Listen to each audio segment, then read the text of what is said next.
Welcome दोस्तों, स्वागत है आपका हमारे यूट्यूब चैनल पर। आज की वीडियो में आपको पता है हम पढ़ने वाले हैं कार्नो प्रमेय। कार्नो प्रमेय, कार्नोट थ्योरम। ये आज की क्लास में हम पढ़ने वाले हैं। पिछली क्लास में हमने पढ़ लिया था कि कार्नो इंजन उत्क्रमणीय होता है। कार्नो इंजन और रेफ्रिजरेटर हमने पिछली कक्षा में पढ़ लिया था। रेफ्रिजरेटर का कार्य गुणांक भी हमने पिछली कक्षा में पढ़ लिया था। आज हम पढ़ने वाले हैं कार्नो प्रमेय। कार्नो प्रमेय क्या होता है, इसका स्टेटमेंट क्या है और ये कहाँ से निकल कर आती है, ये कहाँ से उत्पन्न होती है, या फिर ये किस आधार पर दी गई है, ये आज हम बात करने वाले हैं। इसको पूरा प्रूफ करने वाले हैं। तो कार्नो प्रमेय क्या होती है इसे समझ लेते हैं। हमने पढ़ा था कि कार्नो इंजन एक उत्क्रमणीय होता है, उत्क्रमणीय इंजन होता है। ये हमने पढ़ लिया था पिछली कक्षा में, खूब प्रूफ भी किया था, पूरा डेराइव किया था, पूरा समझाया था आपको। और हमने ये भी डेराइव किया था कि कार्नो इंजन की दक्षता, कार्नो इंजन की दक्षता नीटा जो होती है उसका मान 1 - T2/T1 होता है। ये हमने पढ़ा था कि कार्नो इंजन की जो दक्षता होती है वो T1 - T2/T1 होती है। इससे ये सिद्ध होता है कि जो कार्नो इंजन की दक्षता होती है वो केवल तापों पर निर्भर करती है। और चूंकि कार्नो इंजन एक आदर्श इंजन है, तो हम कह सकते हैं कि एक आदर्श इंजन की जो दक्षता होती है वो केवल स्रोत व सिंक के तापों पर निर्भर करती है। पदार्थ की प्रकृति, कार्यकारी पदार्थ की प्रकृति क्या है, इस पर कुछ भी डिपेंड नहीं करती है। अब हम देखते हैं कि जो कार्नो थ्योरम है वो यहाँ से कैसे निकल कर आती है। हमने देखा कि दक्षता केवल तापों पर, स्रोत व सिंक के तापों पर निर्भर करती है। यदि हम कोई दूसरा इंजन ले, उत्क्रमणीय इंजन कार्नो के अलावा कोई दूसरा इंजन भी ले, तो उसकी दक्षता भी कार्नो केवल स्रोत व सिंक के टेम्परेचर पर ही निर्भर करेगी, क्योंकि दक्षता का सूत्र यही है। और पदार्थ कोई भी ले उससे कुछ डिपेंड नहीं करती। तो जितने भी उत्क्रमणीय इंजन होंगे, कार्नो इंजन की तरह कार्नो इंजन उत्क्रमणीय इंजन है, कार्नो इंजन आदर्श इंजन है, जितने भी उत्क्रमणीय आदर्श इंजन होंगे, और यदि वो समान स्रोत व समान टेम्परेचर के सिंक, समान टेम्परेचर के स्रोत और समान टेम्परेचर के सिंक के मध्य कार्य कर रहे हैं, तो उन सबकी दक्षता समान होगी। और मैक्सिमम जो कार्नो इंजन होता है मैक्सिमम उसकी ही होगी। यानी कि मान लो ये कोई स्रोत है T1 केल्विन पर, और ये सिंक है हमारा T2 केल्विन पर, तो इनके मध्य कितने भी इंजन क्यों नहीं बनाए जाए, सबकी दक्षता है वो केवल T2 और T1 पर निर्भर करेगी। तो ये सबकी बराबर होगी। अगर ये एक जैसे ही है सब, इनमें पदार्थ चाहे कुछ भी हो, और स्रोत और सिंक सेम है, जो जिनके बीच ये कार्य कर रहे हैं वो सेम है, और ये इंजन भी सेम है, यानी कि इनके मध्य बस पदार्थ अलग है, तो सेम का मतलब ये सारी या तो रिवर्सिबल है या इरिवर्सिबल है, सारे एक जैसे हैं, तो सबकी दक्षता सेम होगी। और यदि इनमें से कोई एक कार्नो इंजन है, तो कार्नो इंजन चूंकि आदर्श है, उसमें ऊर्जा, वो ऊष्मा का पूरा रूपांतरण कार्य हो जाता है, इसलिए उसमें ऊष्मा का कोई क्षय नहीं होता। तो जो इनमें से अगर कोई कार्नो इंजन है तो उसकी दक्षता मैक्सिमम होगी, इन बाकियों से ज्यादा होगी। अब मान लो कि ये उत्क्रमणीय इंजन है, और मान लो कि ये इरिवर्सिबल, ये तो इरिवर्सिबल अनुत्क्रमणीय है, और मान लो कि ये रिवर्सिबल है, तो इनमें से किसकी ज्यादा होगी, क्योंकि इनका स्रोत और सिंक का सेम है, एक जैसे ही है, तो इनमें से किसकी ज्यादा होगी। तो हमने देखा था कि कार्नो इंजन उत्क्रमणीय है, तो कार्नो इंजन की मैक्सिमम होती है, मतलब उत्क्रमणीय इंजन की मैक्सिमम होती है, तो ये रिवर्सिबल जो है इसकी इरिवर्सिबल से ज्यादा होगी।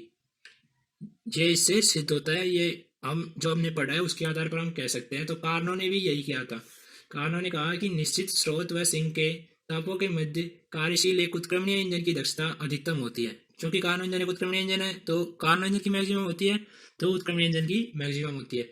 तथा कार्यकारी पदार्थ की प्रकृति पर जो दक्षता है वो निर्भर नहीं करती है, वो हम इस सूत्र से कह सकते हैं, जो कि हमने कार्नो के चक्र का अध्ययन करते वक्त डेराइव किया था। तो जो कार्नो प्रमेय है उसके दो कथन दिए गए हैं। दोनों कथन सेम है वैसे तो, पर इसके दो कथन, दो भाग हैं, तो हम दोनों का अध्ययन करेंगे। तो कार्नो कथन, कार्नो प्रमेय के दो भाग हैं। कार्नो प्रमेय के दो भाग हैं। कार्नो प्रमेय के दो भाग हैं। कौन कौन से हैं, यानी कि दो भाग मतलब दो कथन है, दो कथन या स्टेटमेंट दो हैं। दोनों का मतलब तो एक ही है वैसे, पर इसको दो तरह से व्यक्त करते हैं, तो दो निष्कर्ष निकाल सकते हैं। हमने जो अब तक पढ़ा है उसके आधार पर हम दो निष्कर्ष निकाल सकते हैं। पहला जो स्टेटमेंट है वो मैं आपको लिख के बता देता हूँ कि जो सिंक अगर स्रोत व सिंक का ताप अगर सेम है, यानी कि बहुत सारे इंजन है और उनको सेम स्रोत व सेम सिंक के मध्य कार्यरत करवाया जाता है, तो उनके बीच में जो उत्क्रमणीय इंजन होगा रिवर्सिबल, उसकी दक्षता मैक्सिमम होगी बाकी इंजनों से। और यदि एक कथन तो यही है कि जो स्रोत है वो समान है और सिंक है T2 केल्विन वो समान है, तो उनके मध्य जितने भी इंजन कार्य करेंगे उनमें से उत्क्रमणीय इंजन की दक्षता सबसे अधिक होगी। जो इरिवर्सिबल है अनुत्क्रमणीय प्रक्रम, उसकी दक्षता, अनुत्क्रमणीय इंजन है उसकी दक्षता रिवर्सिबल से ज्यादा नहीं हो सकती। पहला कथन तो यही है। तो समान स्रोत व समान सिंक, समान स्रोत T1 केल्विन व समान स्रोत T2 केल्विन के मध्य कार्यरत सभी इंजनों में से उत्क्रमणीय इंजन की दक्षता अधिकतम होती है। ये तो हमने अब तक पढ़ा, उसके आधार पर हम कह सकते हैं, इसको अभी सिद्ध भी करेंगे हम, पूरा प्रूफ इसका करने वाले हैं। और जो दक्षता है वो हम जानते हैं कि ताप पर निर्भर करती है, और यह है कार्यकारी पदार्थ की प्रकृति पर निर्भर नहीं करती है। यह हमने अभी तक पढ़ ही लिया था। इसके बाद हम दूसरा जो इसका स्टेटमेंट है वो देख लेते हैं। ये दोनों स्टेटमेंट मैंने आपको अभी समझाए थे थोड़ी देर पहले।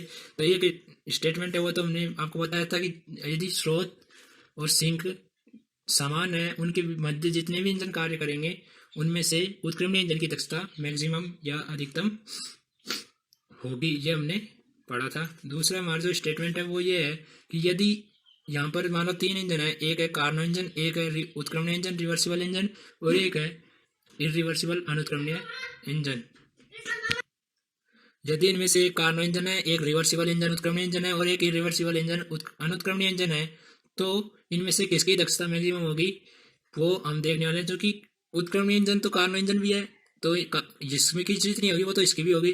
और क्योंकि कार्नो इंजन एक आदर्श इंजन है, इसमें ऊष्मा का पूर्ण रूपांतरण कार्य के रूप में होता है, तो इसकी जो दक्षता होती है वो उत्क्रमणीय इंजन से मैक्सिमम होगी। देखो इसके पास है उत्क्रमणीयता, वो तो इसके पास भी है, तो दोनों इक्वल हो गए। लेकिन एक चीज तो इस कार्नो इंजन के पास एक्स्ट्रा है, वो है इसकी आदर्शता। मतलब इसमें जो आदर्श कंडीशन मानी गई है कि ऊष्मा का चयन होता, स्रोत व सिंक की जो ऊष्माधारिता है वो नगण्य, वो ऊष्माधारिता तो खैर इसमें भी नगण्य का अनंत होंगी, परंतु जो इसके पास ऊष्मा का पूर्णतः रूपांतरण कार्य में हो जाता है वो एक्स्ट्रा है कार्नो इंजन के पास। तो जो समान स्रोत, दूसरा स्टेटमेंट हमारा होगा समान स्रोत T1 केल्विन व समान सिंक T2 केल्विन के मध्य कार्यरत सभी इंजनों में, या फिर इसको दूसरी तरह इसी तरह भी लिख सकते हैं कि मध्य कार्यरत किसी भी इंजन की,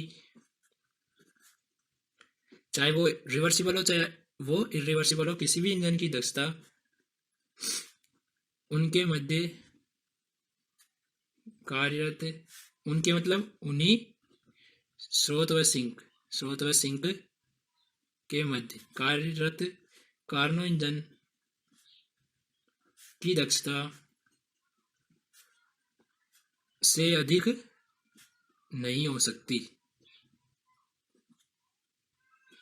यह आपको मैंने समझा दिया। अब इनका जो प्रूफ है वो हम करने वाले हैं, प्रूफ करेंगे इनका, आपको समझ में आएगा, आप उसको लिख सकते हो। आप इन स्टेटमेंट को याद रखना, परीक्षा में आए तो इनको जो कहीं लिखना है। आपको समझा ही दिया कि क्या कहना चाह रहे हैं दोनों कथन। अब इनको हम प्रूफ कर देंगे मैथमेटिकली, तो आपको और भी अच्छी तरह से समझ में आ जाएगा। चलिए शुरू करते हैं हमारे पहले कथन के प्रूफ से। हम पहले कथन का प्रूफ करेंगे, तो 1 नंबर डाल देते हैं हम, और अब हम प्रूफ शुरू करते हैं। मान लो कि ये कोई स्रोत है T1 केल्विन पर, और ये कोई सिंक है T2 केल्विन पर। तो हमारा पहला कथन था कि दिए गए तापों, मतलब कि दिए गए स्रोत व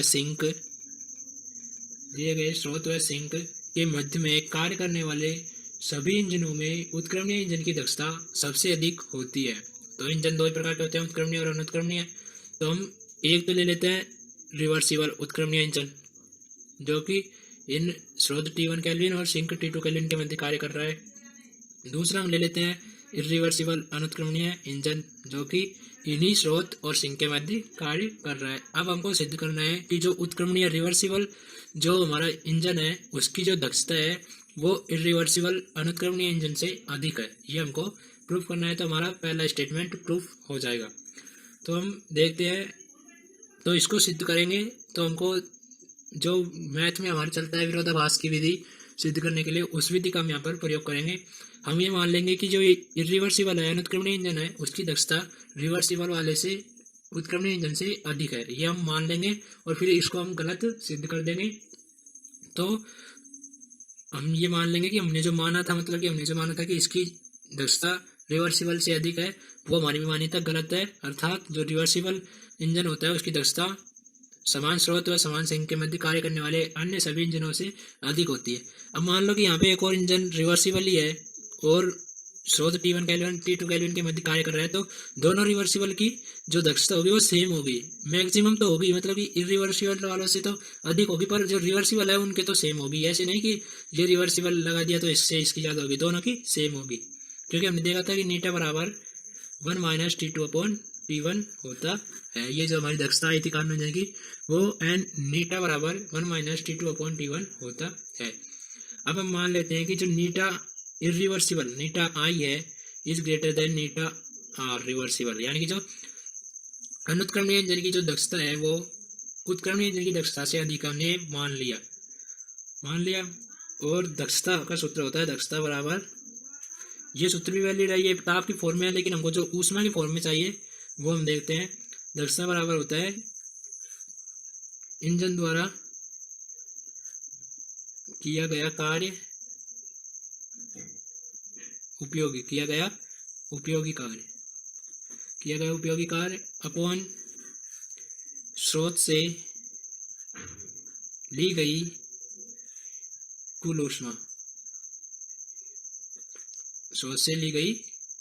ऊष्मा। माना कि हम ये मानते हैं कि जो ये हमारा इरिवर्सिबल है ये स्रोत से Q' ऊष्मा लेता है। कितने लेता है? Q'। और जो हमारा रिवर्सिबल है वो Q ऊष्मा लेता है। रिवर्सिबल वाला Q ऊष्मा लेता है और इरिवर्सिबल वाला Q' ऊष्मा लेता है। ये हो गया। तो अब हम देखते हैं, जो मान लो कि ये दोनों समान कार्य करते हैं, ये यहाँ से Q' ऊष्मा लेता है और W कार्य करता है, मान लो अभी के लिए। और ये जो रिवर्सिबल वाला उत्क्रमणीय इंजन है ये यहाँ से Q ऊष्मा लेकर W कार्य करता है, मतलब कि दोनों कार्य करते हैं वो सेम कार्य करते हैं। और बाकी की जो ऊष्मा बचेगी Q' - W और Q - W ये सिंक को T2 केल्विन पर दे देते हैं। ये हमने माना है कि जो इरिवर्सिबल अनुत्क्रमणीय प्रक्रम होता है वो स्रोत T1 केल्विन से Q' ऊष्मा लेता है और उसमें से कुछ भाग W कार्य परिवर्तित करता है और शेष भाग Q' - W सिंक को T2 केल्विन पर दे देता है। सेम बात रिवर्सिबल वाले के लिए है, तो हम रिवर्सिबल वाले के लिए भी यही लिख देंगे। अब हम देखते हैं जो दक्षता होती है इंजन के द्वारा किया गया उपयोगी कार्य, जो हम नीटा आई निकालेंगे इरिवर्सिबल अनुत्क्रमणीय वाले की, तो नीटा आई बराबर हो जाएगी इंजन द्वारा किया गया उपयोगी कार्य। W कार्य किया इसने, तो W अपॉन इंजन द्वारा स्रोत से ली गई कुल ऊष्मा Q'। तो ये हमारे पास आ गई नीटा आई बराबर W अपॉन Q'। इसको हम समीकरण नाम दे देते हैं 1। दूसरा हम देखते हैं कि रिवर्सिबल वाला जो हमारा इंजन है उसकी दक्षता कितनी होगी, तो नीटा आर बराबर वही इसने कितना कार्य किया उपयोगी W अपॉन जो स्रोत से कितनी ऊष्मा ली थी Q, तो W अपॉन Q। ये हमारा हो गया रिवर्सिबल वाले के लिए दक्षता। समीकरण नंबर 2 हमने क्या माना है, ये समीकरण नंबर 3 दे दो, इसको उल्टा सीधा हो गया कोई बात नहीं है। समीकरण नंबर 3 दे दो, तो चूंकि theta I is greater than Neeta R हमने माना है। अब हम इसको गलत सिद्ध करेंगे।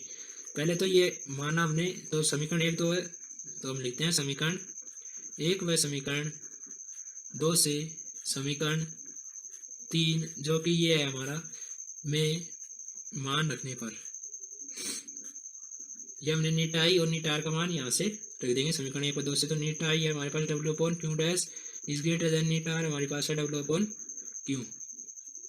ये है जिसको हम W से W कैंसिल हो जाएगा, तो हमारे पास बचेगा 1 upon Q' is greater then 1 upon Q। और इससे भी आगे हम लिख सकते हैं, इनको उल्टा कर देंगे दोनों पक्षों को, तो Q' इज ग्रेटर देन, नहीं ऐसे नहीं करेंगे, इसको इधर भेज देंगे, इसको इधर भेज देंगे, तो Q dash is smaller than Q. और हम इसको ऐसे भी पता लगा सकते हैं, और इसको और हल करेंगे तो क्यू डैश, इसको इधर भेजेंगे, Q dash minus Q is smaller than 0। ये हमारा आ गया। अब देखिए आप, इसको हम ऐसे मान सकते हैं कि क्यू डैश और क्यू बीच में ग्रेटर देन है। ये ज़्यादा कब होगा, जब क्यू डैश का मान कम होगा। किसी एक में किसी बड़ी संख्या का भाग देंगे तो छोटी राशि प्राप्त होगी, लेकिन ये बड़ा है तो छोटी राशि का भाग देंगे तभी तो बड़ी आएगी। तो क्यू डैश क्यू से छोटा होगा, यही हमने लिखा है, Q dash minus Q is smaller than 0। या इसको ऐसे लिख सकते हैं, क्यू डैश को इधर भेज देंगे तो Q minus Q dash is greater then आएगा ये 0। इसका मतलब क्या है कि क्यू डैश माइनस क्यू एक ऋणात्मक संख्या होगी, 0 से छोटे मतलब ऋणात्मक संख्या होगी, और Q minus Q dash is greater then 0 मतलब है क्यू माइनस क्यू डैश एक धनात्मक संख्या होगी। अब आप देख लीजिए, Q dash minus Q is smaller than 0 का मतलब है कि क्यू डैश माइनस क्यू एक ऋणात्मक संख्या होगी। मैं लिख देता हूँ ऋणात्मक संख्या, और ये होगी धनात्मक संख्या।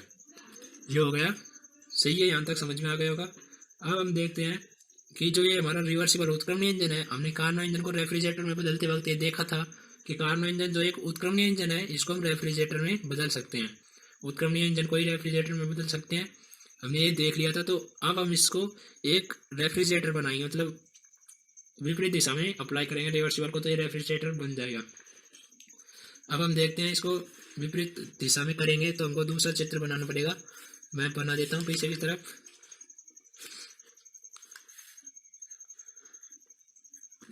हमारा ये स्रोत था T1 केल्विन पर, और ये हमारा होगा सिंक T2 केल्विन पर। जो हमारा जो रिवर्सिबल वाला था, अब वो सिंक से ऊष्मा लेगा। सिंक से मान लो कि वही ऊष्मा पहले ये स्रोत से लेता था, सिंक से लेता है क्यों ऊष्मा, क्यों नहीं, क्यू माइनस डब्लू, पहले क्यू माइनस डब्लू देता था, अब क्यू माइनस डब्लू लेता है, ये हमने मान लिया।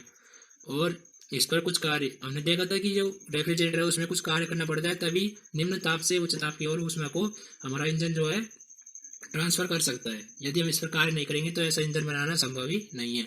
मान लो कि इस पर डब्लू कार्य किया जाता है, इधर से किया जाता है, किधर भी लगा दो तो डब्लू कार्य किया जाता है मान लो। और डब्लू कार्य करने के बाद इसके पास कितनी ऊष्मा हो जाएगी, डब्लू क्यू माइनस डब्लू, मतलब कि इसको जोड़ेंगे तो कितना आएगा, डब्लू से डब्लू कैंसिल तो क्यू बची ऊष्मा शेष क्यू स्रोत को दे देता है, यानी कि सिंक से क्यू माइनस डब्लू ऊष्मा लेता है, इस पर डब्लू कार्य किया जाता है, और फिर जो टोटल ऊष्मा होती है उसको स्रोत को T1 केल्विन पर क्यू ऊष्मा दे देता है। और जो हमारा इरिवर्सिबल था वो सेम की सेम रहेगा, उसको हम रेफ्रिजरेटर में नहीं बदलेंगे।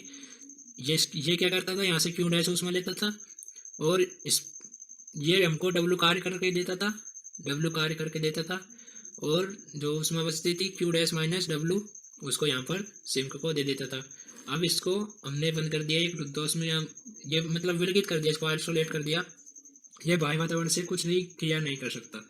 ये हमारा जो इंजन है वो बना दिया। और ये डब्लू कार्य है, हम ये मानते हैं कि जिस इंजन को जो डब्लू कार्य चाहिए वो ये इरिवर्सिबल इंजन है उसी के द्वारा प्राप्त होता है, यानी कि ये जो कार्य है वो सीधा रिवर्सिबल वाले को ट्रांसफर हो जाता है। ये डब्लू कार्य इसको ट्रांसफर हो जाता है, ये हमने माना है क्योंकि इनको हमने जोड़ दिया, एक संयुक्त इंजन बना दिया। दोनों को जोड़कर जो ये रिवर्सिबल वाला हमें कार्य करके डब्लू देता है वो हम रिवर्सिबल वाले को दे देते हैं, तो ये यहाँ से क्यू माइनस डब्लू ऊष्मा लेकर स्रोत को T1 केल्विन पर क्यू ऊष्मा दे देता है। ये हमने देख लिया। अब हमको सिद्ध करना है जो हमने पहले माना था वो गलत है। हमारे पास रिजल्ट आया था, ये हमारे पास ये रिजल्ट था, Q minus Q dash is greater then 0। तो यहाँ पर हम लिख देते हैं Q minus Q dash is greater then 0। ये हमारे पास रिजल्ट आ चुका था। इसको हम समीकरण नंबर दे देते हैं। कितना समीकरण था हमारा, 4 नंबर, समीकरण नंबर 4 इसको हम दे देते हैं। अब हम देखते हैं कि जो हमारा ये आ गया, ये तो हमारा पहले ही आ गया था। अब हम देखते हैं ये सिस्टम है, ये स्रोत से कुल कितनी ऊष्मा लेता है। हमको जोड़ने के बाद इन दोनों को हमने जब कंबाइन कर दिया, जोड़ दिया, एक साथ मिला दिया, तो ये स्रोत से कुल कितनी ऊष्मा ले रहा है और सिंक को कितनी ऊष्मा दे रहा है। या फिर हम देख सकते हैं कि सिंक से कुल कितनी ऊष्मा ले रहा है और स्रोत को कितनी ऊष्मा दे रहा है। फिर हम तुलना करेंगे कि जितनी ले रहा है कितनी ले रहा है, ये संभव है या नहीं। तो हम पहले सिंक से देखते हैं। सिंक से हमने चूंकि इसको रेफ्रिजरेटर में बदल दिया तो सिंक से ली गई कुल ऊष्मा। अब आप ध्यान से देखिए, ये सिंक से ले रहा है, ये सिंक को दे रहा है, हम निकाल रहे हैं सिंक से ली गई ऊष्मा। तो ली गई में से जो दी है वो आप घटा देंगे। ली गई ऊष्मा बराबर होगी Q minus W minus Q dash minus W. This implies Q minus W minus Q dash plus W, W से W cancel, this implies Q minus Q dash, ये हमारे पास आएगा। और समीकरण 4 से ये समीकरण जो हमारा है Q minus Q dash is greater than zero, इसका मतलब कि ये इज ग्रेटर देन जीरो, यानी कि जो सिंक से ऊष्मा ली गई है वो धनात्मक है, यानी कि सिंक से ऊष्मा ली है हमने। अगर ऋणात्मक आती तो मतलब कि हमने स्रोत को सिंक को ऊष्मा दी है और ये पॉजिटिव आई है इज ग्रेटर देन जीरो, इसका मतलब है कि हमने सिंक से ऊष्मा ली है। अब हम देखते हैं कि स्रोत को दी गई कुल ऊष्मा।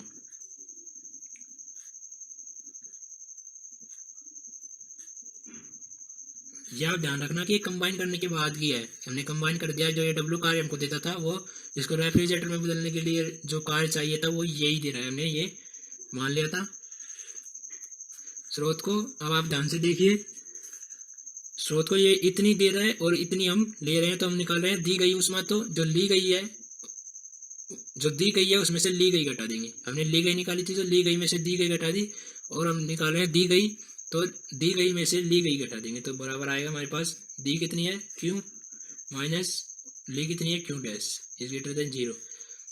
समीकरण 4 का उपयोग करते हुए हम Q माइनस क्यू डैश को इज ग्रेटर देन जीरो लिख सकते हैं। इसका मतलब क्या हुआ कि जो स्रोत को दी गई उसमें कुल उसमें हमारे पास पॉजिटिव आ रही है, इसका मतलब है कि स्रोत को इस सिस्टम में जो दोनों कंबाइन करने के बाद जो हमारे पास जो इंजन बना है वो स्रोत से Q माइनस क्यू डैश उसमें लेता है और स्रोत को भी Q माइनस क्यू डैश उसमें देता है। इसका मतलब क्या होगा कि यहाँ से Q माइनस क्यू डैश उसमें ले रहा है और स्रोत को Q माइनस क्यू डैश उसमें ही दे रहा है।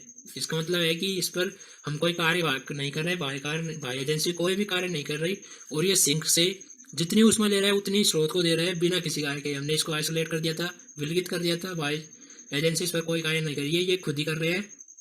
तो ये जो हमारा सिस्टम बना है ये सिंक से Q माइनस क्यू डैश उसमें लेता है T2 केल्विन पर और स्रोत को उतनी की उतनी T1 केल्विन पर दे देता है, जो कि संभव ही नहीं है। हमने देखा था कि ये संभव नहीं है कि बिना किसी बाह्य कार्य के जो कोई भी इंजन है सिंक से यानी कि निम्न ताप वाले से ऊष्मा को लेकर स्रोत को दे सके, और ये तो उतनी की उतनी दे रहा है। पहला तो ये पॉसिबल ही नहीं है कि दे सके, और ये दे भी रहा है तो उतनी की उतनी दे रहा है, यानी कि पूरी ऊष्मा को दे रहा है।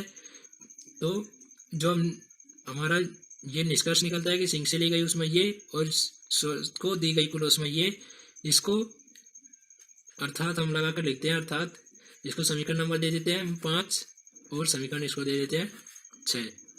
अर्थात समीकरण 6 व 5, समीकरण 5 व 6 व 5 से स्पष्ट है कि जो हमारा कंबाइन करने के बाद जो निकाय बनेगा कि स्पष्ट है कि दोनों इंजनों उत्क्रमणीय व अनुत्क्रमणीय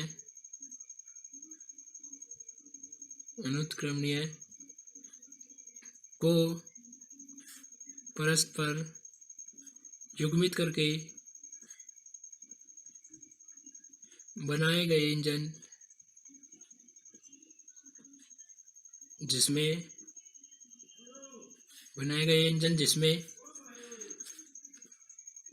जो हमारा रिवर्सिबल उत्क्रमणीय इंजन है उसको हम रेफ्रिजरेटर में बदल दिया था, जिसमें उत्क्रमणीय इंजन को रेफ्रिजरेटर की तरह प्रयुक्त किया गया है। हमने लिखा है कि अर्थात समीकरण 6-5 से स्पष्ट है कि दोनों इंजनों उत्क्रमणीय व अनुत्क्रमणीय को परस्पर युग्मित करके बनाए गए इंजन जिसमें उत्क्रमणीय इंजन को रेफ्रिजरेटर की तरह प्रयुक्त किया गया है द्वारा इंजन, ये हमने इंजन के बारे में बता दिया थोड़ा सा कि जिसमें उत्क्रमणीय इंजन को रेफ्रिजरेटर की तरह प्रयुक्त किया गया है। फिर हमने ये लगा दिया, इसका मतलब समझ जाते हैं लिखने वाला, जब हम पढ़ते हैं तो इसका मतलब अपने आप समझ में आ जाता है। जिस इंजन द्वारा सिंक से निम्न ताप T2 केल्विन, सिंक का ताप कितना है T2 केल्विन, जो कि स्रोत के ताप T1 केल्विन से कम है। निम्न ताप T2 केल्विन से कितनी ऊष्मा लेता है Q minus Q dash is greater than zero, ये हम लिख सकते हैं। इज ग्रेटर देन जीरो लिखो तो और ना लिखो तो भी चल जाएगा। से Q minus Q dash is greater than zero ऊष्मा लेता है तथा स्रोत को उतनी ही सेम टू सेम हमने देखा था समीकरण में, उतनी ही Q minus Q dash is greater than zero ऊष्मा T1 केल्विन, स्रोत का ताप कितना है T1 केल्विन पर देता है, जो कि हमने देख लिया था कार्नो इंजन जब हमने अध्ययन किया था तो हमने देखा था कि कोई ऐसा इंजन बनाना संभव नहीं है जो बिना किसी बाह्य कार्य के निम्न ताप के सिंक से ऊष्मा लेकर उच्च ताप को ट्रांसफर कर सके। ऐसा इंजन बनाना संभव नहीं है, ये हमने देखा था। तो जो कि असंभव है, ये हम लिख सकते हैं असंभव है। अतः जो हमने पहले माना था, हमने माना था कि eta irreversible is greater than eta reversible, ये हमने माना था। अतः यहाँ पर लिख देंगे हमारी मान्यता कि eta is greater than Neeta R है असत्य है, ये हमने गलत सिद्ध कर दिया। अर्थात eta R is greater than Neeta R is greater than eta I होता है। अर्थात जो उत्क्रमणीय इंजन होते हैं वो उनकी दक्षता समान स्रोत के मध्य और समान सिंक के मध्य कार्य करने वाले अन्य सभी जो इंजन होते हैं उनसे अधिक होती है, ये हमने इसमें सिद्ध कर दिया। दूसरा जो कथन है उसको भी हम सेम तरीके से सेम पैटर्न रहेगा, ऐसे के ऐसे हम उसको सिद्ध कर सकते हैं। अगर आपसे वो नहीं हो पाता है सिद्ध तो आप कमेंट बॉक्स में लिख देना कि सेकंड स्टेटमेंट को भी प्रूफ कराओ, तो हम करवा देंगे। ऐसी नहीं है कि वो नहीं होगा, हमने कर भी लिया है पर क्लास बहुत लंबी हो गई है, पहले आधे घंटे से ऊपर हो चुकी है, तो हम उसको या तो अगली क्लास में करवा देंगे। और अगर आपसे नहीं होता है तो आप हमको कमेंट बॉक्स में एक बार लिख ज़रूर देना, हम आपको ऐसे ही करके बताएंगे पूरा का पूरा। तो बने रहिए, अगली क्लास में हम पढ़ेंगे कि जो उष्मागति का द्वितीय नियम है वो क्या है। प्रथम नियम शून्य नियम आपने पहले चैप्टर में पढ़ा होगा, नहीं पढ़ा तो हम अगली क्लास में उनको शुरू से रिवाइज कर देंगे एक बार फिर। तो हम पढ़ेंगे अगली क्लास में उष्मागतिकी का शून्य नियम, प्रथम नियम और द्वितीय नियम। शून्य में प्रथम आपने प्रथम चैप्टर में पढ़ा होगा, अगर नहीं पढ़ा है तो हम उनको अगली क्लास में रिवाइज कर देंगे, जरूर करेंगे। और उष्मागतिकी का द्वितीय नियम विस्तार से पढ़ेंगे और उनकी परिभाषा उनको मतलब बेसिक से पढ़ा देंगे। शून्य में प्रथम नियम को हमारे साथ पढ़िएगा, बने रहिएगा। वीडियो को लाइक शेयर जरूर कर देना। जो उष्मागतिकी का शून्य नियम है, जो प्रथम नियम है, उसके बाद द्वितीय नियम की आवश्यकता क्यों पड़ी, द्वितीय नियम क्या है, इसके स्टेटमेंट क्या है, ये कैसे प्रूफ होता है, यह हम अगली क्लास में पढ़ेंगे। तब तक के लिए बेस्ट ऑफ लक।